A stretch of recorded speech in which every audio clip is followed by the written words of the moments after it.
Қайырлы күн, құрметті әріптестер. Мен Шымкент қаласы номер 69 жалпы орта білім беретін мектебінің информатика пәні мұғалімі Отабаева Гүлназ Жаңғырбайқызы. 10 жылдық ұстаздық қызметінде өз пәнімді үйретумен қатар, сынып жетекшілікті де қатар алып келемін. Оқушылардың саналы, тәрбиелі, білімді болып қалыптасу үшін көптеген сайыс байқауларды ұйымдастырып келемін. Бүгінгі ұсынып отырған жобам қабілет интеллектуалды байқауы. Бұл жоба оқушылардың функционалдық сауаттылығын, компьютерлік сауаттылығын, дүниетанымын, логикасын, ұлттық құндылықтарды меңгеруін барлығы жан-жақты қарастырылады. Балалар біздің болашағымыз. Болашағымызды бірге қалыптастырайық. Саламатсыздар ма, қымбатты оқушылар? Бүгін міне қабілет интеллектуалды сайысымызды бастаймыз. Бастауға дайынбыз ба? Бұл байқауымыздың мақсатын айтып өтейін. Мақсаты сауатты, білімді, логикалық ойлауы, пайымдауы жан-жақты, қабілетті қабілеттілерді анықтау. Оқушылардың өз қабілеттерін байқап көруіне мүмкіндік беру, ізденуге, үйренуге ынтасын ояту, және де өзін дамыта білетін оқушыларға қолдау көрсету болып табылады. Осы үш кезеңнен өту арқылы бізде ең жоғары балл жинаған 10 оқушы екінші кезеңге өтіп отыр. Енді сол оқушыларды таныстырып өтейін.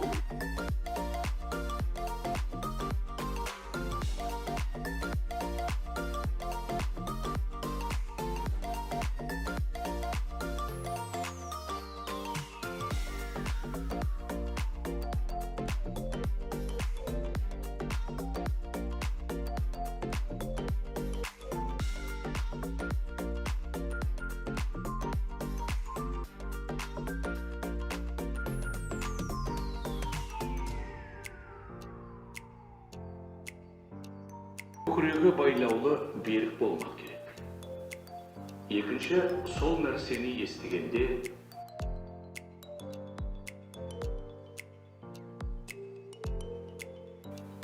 Жүзден жүйрік бөлімі, яғни жаратылыстану және тарих пәндерінен сұрақтарды беремін.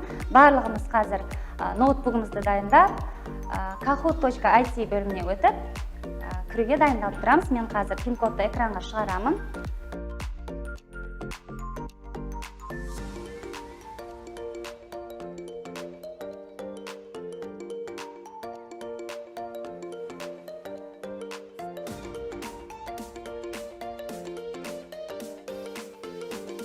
Сымбат бірінші орынға шығып отыр.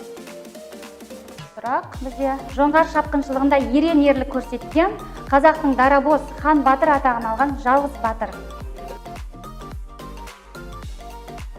Жарайсыңдар. Келесі сұрағымыз.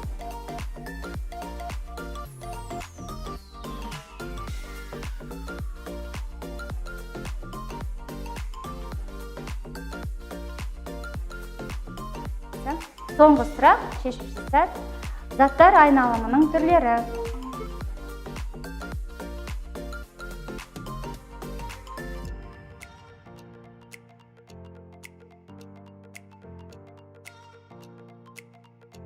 Келесі кезеңге өтейік. Екінші бөлім бізде таным бөлімі. Өте қызықты бөлім, өздерімізді жақсы жаны көрсететін, білімімізді дәлелдейтін кезең.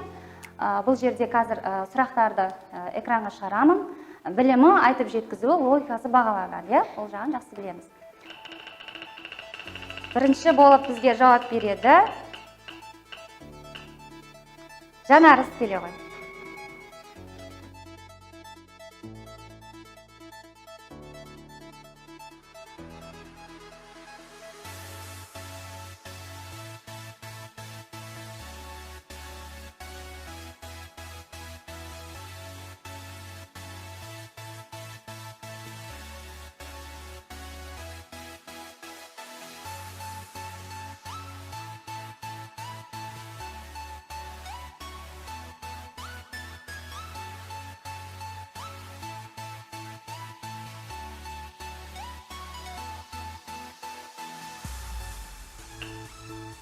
Саят келе ғой. 10-шы сұраққа жауап беретін бізде Бегарыс. Ал енді оқушылар барлықтарыңа сәттілік тілеймін. Мен қазір сұрақтарды ашамын. Осы берілген номер бойынша барлығымыз жауап беріп отырамыз. Дайынбыз ба? Бірінші сұрақтан бастаймыз. Бірінші сұрақ бізде кімде екен? Жанарыста екен. Жанарыс дайын боламыз. Бірінші сұрақ бізде функционалдық сауаттылық деген не?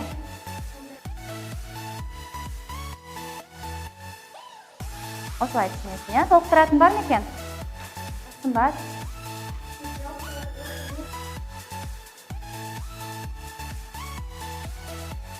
Функционалдық сауаттылық деген өте қажет нәрсе. Оны арттыруға үнемі күш салуымыз қажет. Келесі сұраққа өтейік. Екінші сұрақ бізде кімде екен? Қайсар, дайын боламыз. Жаңылтпаштың тіл тартуға көмегі көп. Екі жаңылтпаш айтып беріңіз. Келесі сұрағымызға өтейік. Үшінші сұрақ бізде Заңғар, дайын боламыз. Еңбек, оқу білім туралы 10 мақала айтыңыз.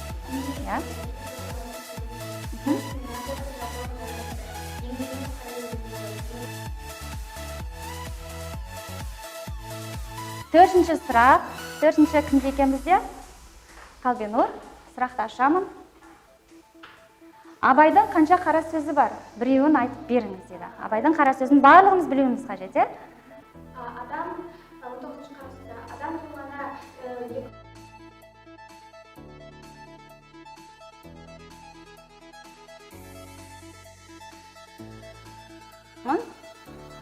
балаға қатысты салт дәстүрлерді атаңыз дейді.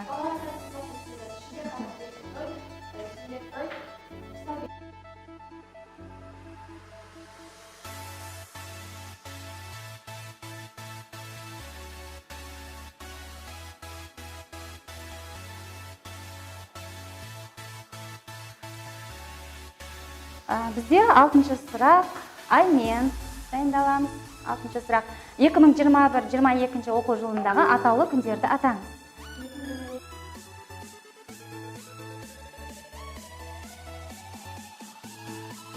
Бізде Қазақстан көлемінде біз жылда атап өтеміз, осындай атаулы күндерді. Жақсы, отыра ғой. 2022 жыл сонымен қандай жыл болып белгіленген екен бізде? Балалар жылы болды, президентіміз арнайы беріп отыр екен. Балалар біздің болашағымыз. 7-ші сұрақты ашамын. Ғазиза. Жаһандық құзыреттілікті қалай арттырамыз?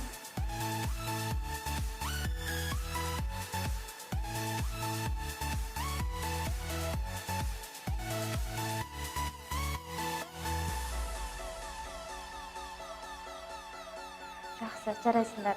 Осының барлығымыз күнделікті өмірде кездестіріп жүрміз, е? Осындай жаһандық экологиялық проблемалардың барлығын біз күнделікті өмірде шешуге бағдар береді. Яғни осы пәнде қосымша сабақтар арқылы, осы мәселелерді біз меңгеріп жүруіміз қажет. Жарайсыңдар. Келесі сұраққа өтеміз. 8-ші сұрақ бізде Жұлдызда екен. Жұлдыз. Келесі сұрақ бізде қаржылық сауаттылық деген не? Жұлдыз, айта ғой.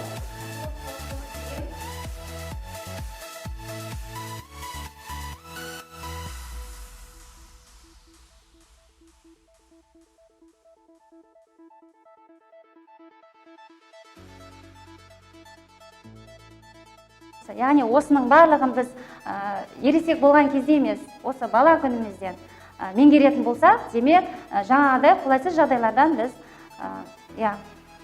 сақтанамыз, е? Қаржылық сауаттылықты меңгеру деген бұл біздің болашағымызға жарқын көзбен қарауға, нық сенімді болуға мүмкіндік береді. Сол үшін осы бастан қаржылық сауаттылықты да меңгеріп жүруіміз қажет екен. 9-ші сұрақ бізде Саят. Альфа балалар деген кімдер?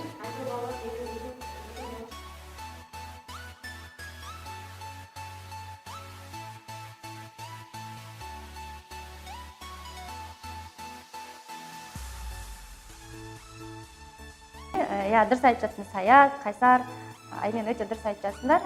Бұл балалардың басқа алдыңғы буын ұрпақтарға қарағандағы айырмашылығын байқап отырмыз, е? Олар осы жастан бастап диплом алуын, мамандық алуын күтпей, қаржы табуға қабілетті болып келеді. Және барлық осы цифрлық сауаттылықтары өте дереу қабылдауға бейім болып келеді екен, е? Жарайсыңдар. Келесі бізде соңғы сұрақ, 10-ші сұрақты ашамын. Суретке қарап не айтуға болады?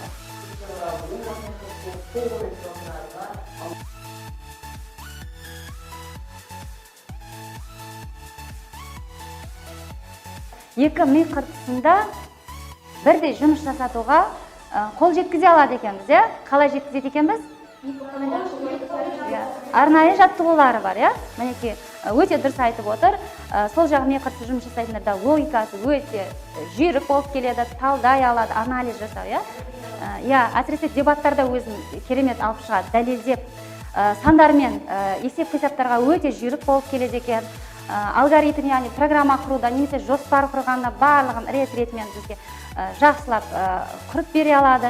Және сөйлеу мәнері, ораторлық қасиеті дейміз ғой, соның барлығы керемет дамыған болып келеді екен. Ал оң жақ ми қыртысы жұмыс жасайтындар, яғни солақай жандар, олар образды ойлауы, болжап көруі, анимация жасауға да өте жүйрік болып келеді, өте керемет қолданады. Музыканы таңдап талғауы өте керемет болып келеді. Және көптеген дизайнерлер әсіресе осы балалардан шығады. Және идея, арман, мысалы, ғылыми жобалар қазір көп қолданысқа еніп жатыр. Бірдеңе ойлап табу деген сияқты, стартап сондай. Жаңа бір идеяларды ойлап табуға өте бейім болып келеді екен. Мына қасиеттің барлығы бізге қажет пе екен?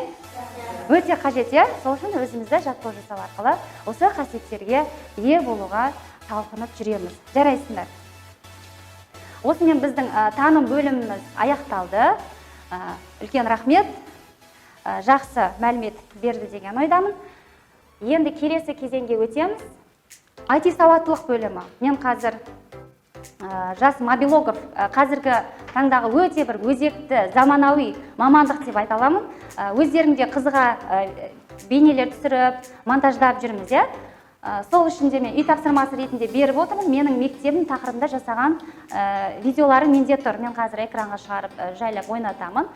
Бұл уақытта біз қазір презентация жасауға отырамыз, жобаны қорғауға 15 минут уақыт беремін. Қазір уақытты қосамын. Бұл жерде де тақырыпты жан-жақты ашып, презентацияның дизайн, анимациясын, барлық мүмкіндіктерін, яғни компьютерлік сауаттылығымызды көрсете отырып, жобаны қорғап береміз. Ал енді қазір презентацияны таза беті ашып дайындалып отырамыз. Мен қазір уақытты қосамын. Мінекей экранға таймерді шығардым. Бастым. Бізде уақыт кетті. Жобамызды дайындауға кірісеміз.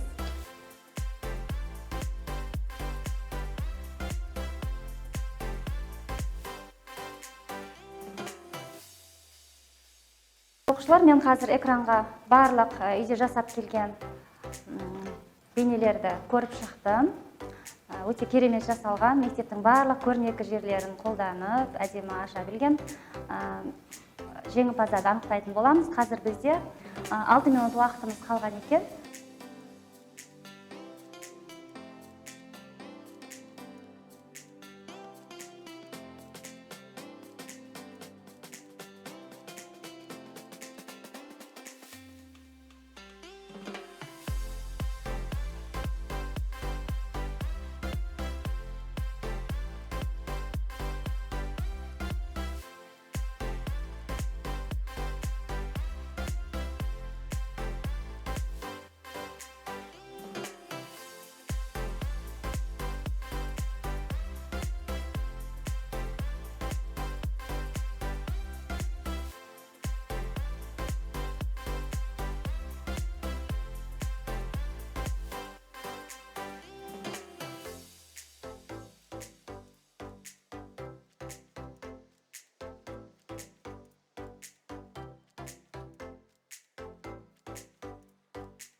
Ал қымбатты оқушылар, мінекей барлық кезеңдерден жақсы өттік, барлық кезеңдерде өзімізді көрсетуге тырыстық, білімімізді, логикамызды, компьютерлік сауаттылығымызды барлығы осы жерде көрініп тұр.